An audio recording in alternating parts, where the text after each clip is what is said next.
人惊恐地发现自己的亲生儿子竟然变成了一棵树。为了把孩子从泥土里救出来，他发疯般折断那些粗壮的树根，可伴随着根须断裂，喷涌而出的竟然是猩红的鲜血，瞬间溅满了他全身。树根连接着血脉，被强行扯断根须的儿子在极度的痛苦中发出无声的哀嚎。绝望的父亲崩溃了，他愤怒地冲着对面的凶手嘶吼咒骂，然而回应他的却是一把无情砸向头颅的铁铲。伴随着一声闷响，男人重重地倒在泥土里。这对绝望的父子最终双双沦为了滋养怪树的新鲜养料。原来聪明镇里的镇民们也发生了分裂，邱安才是罪魁祸首。他和康教授合谋，让所有贫困生里孤苦无依的家庭全都吃下雪玉果，这样他们脖子里就会长出小树苗，等时机成熟后就把他们活着埋入地下，才能慢慢成长为参天大树。而那些意外残害的人就会被切碎后做成养料喂给雪玉果树。他前段时间烧毁了丛林里最后的雪玉果树，现在除了邱安，没有人再拥有它。也在此时我们才知道，聪明镇里的所有人只吃树叶，并不会去吃致幻的雪玉果。树叶可以让人变得越来越聪明，而雪玉果只会让人变成树苗的养料。为了给妻子报仇，男人的心里也变得越来越扭曲。他不光除掉了杀妻灭子的仇人，还把雪玉果全部放在盆子里砸碎。你给我等我一下哦，等待时办了，我就会去陪你啊。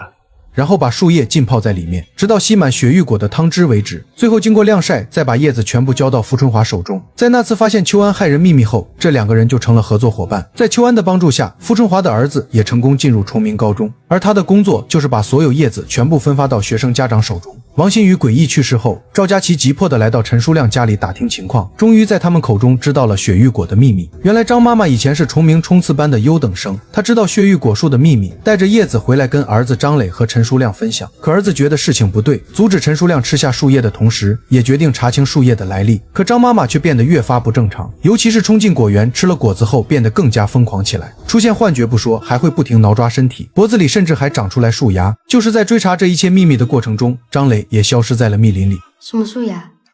张妈妈和小雨还有姜文月，我亲眼看到他们的脖子上都长着树芽，我很肯定他们都吃了果子。你不觉得他们都像变了一个人吗？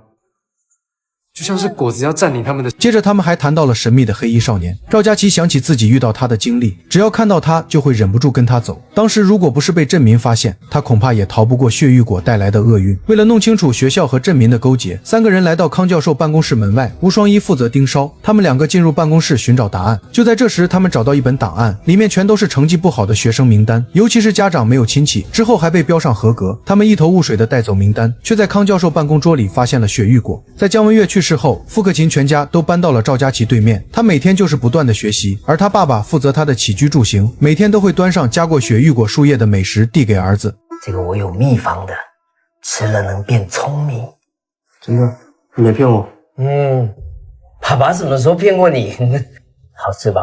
他不光会把树叶给自己孩子吃，还分送给很多家长，其中也包括赵佳琪妈妈。刚开始他还有些犹豫，最后还是没能经得起高分成绩的诱惑，收下了血玉果树叶。他在烹饪的时候拿起来叶子对向太阳，却发现里面布满了血丝。虽然有些迟疑，却还是把叶子放到了鸡汤里。这天被开除的家长突然找到学校，要求他们交出失踪的儿子。康教授直接把邱安的地址告诉了他，男人才知道儿子已经变成了一棵树，也因此丢掉了性命。自从发现赵佳琪成绩开始不断下跌后，妈妈把他看得更紧了。赵佳琪想要去查清事情的来龙去脉，很多次都被妈妈拦住了去路。没办法，他只能借助傅克勤以到他家一起学习为理由，试图逃到外面跟陈书亮他们会合。在妈妈的监视下，赵佳琪也越来越崩溃。而现在拿着为了你好这句话，妈妈竟然不查清树叶是否安全，就把后患无穷的鸡汤亲手递到亲生女儿口中，甚至还干涉她交朋友的权利。为了不再忍受妈妈的唠叨，让她放下戒心后可以逃出去，赵佳琪还是喝下了妈妈亲手熬煮的毒鸡汤。赵佳琪晚上来到傅克勤家，刚想打开窗户跳出去，却看到端坐在楼下的妈妈正怒气冲冲地瞪着他。赵佳琪只能重新退回去。今天三个人约好的调查计划再次打乱。等了许久，发现赵佳琪还没有来。陈书亮知道再等下去他都不会来了，便带着吴双一跟踪名单上的家庭到厂房门口，却不小心发出声响，被守在门口的镇民们察觉到。他们招呼许多人开始追击两人。为了避免被抓住，陈书亮只能和吴双一分开跑。而经常服用带有血玉果叶食物的傅克勤也开始变得不正常。他桌面放置了无数根削好的铅笔，这些锋利的笔尖并不是用来写字的，他为了时刻保持脑子清醒，竟然仿照古人锥刺股的精神，用笔尖狠狠扎入大腿。他腿上伤疤密布，不难看出来傅克勤已经不是第一次做出这样反常的行为了。当笔尖深深刺入血肉里，他也并没有感到痛苦，反而像是在享受疼痛带来的爽感。喝过2次毒鸡汤的赵佳琪也出现了问题，半夜里他突然听见窗外发出奇怪的声音。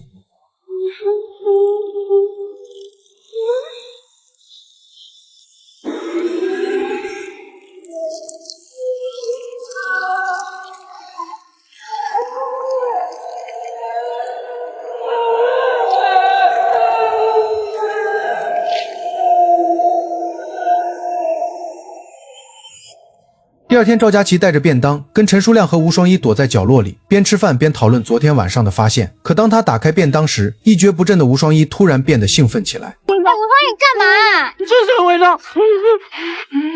什么味道？赵佳琪，这不是你妈做的便当吗？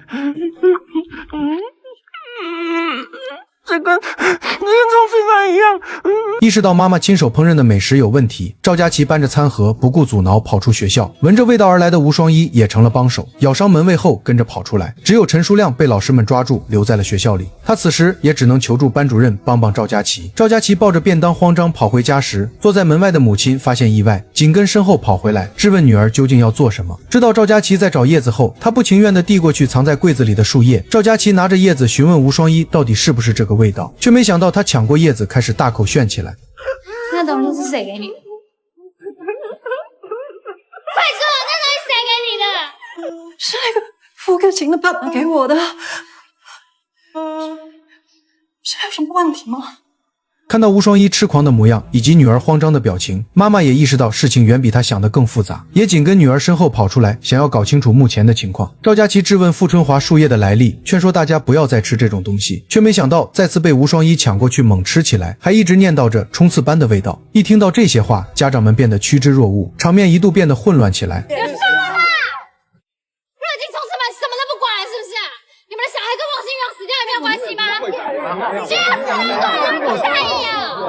姐姐，你不要这样了，你听妈妈说。别碰我，你干没有动。看到女儿跑开，妈妈也想跟过去，却被围过来的家长挡住了去路。赵佳琪哭着跑走，想要快速离开这个疯狂的地方，却在半路上遇到赶来的爸爸。他开心地冲向好久不见的父亲面前，终于找到了可以依靠的肩膀。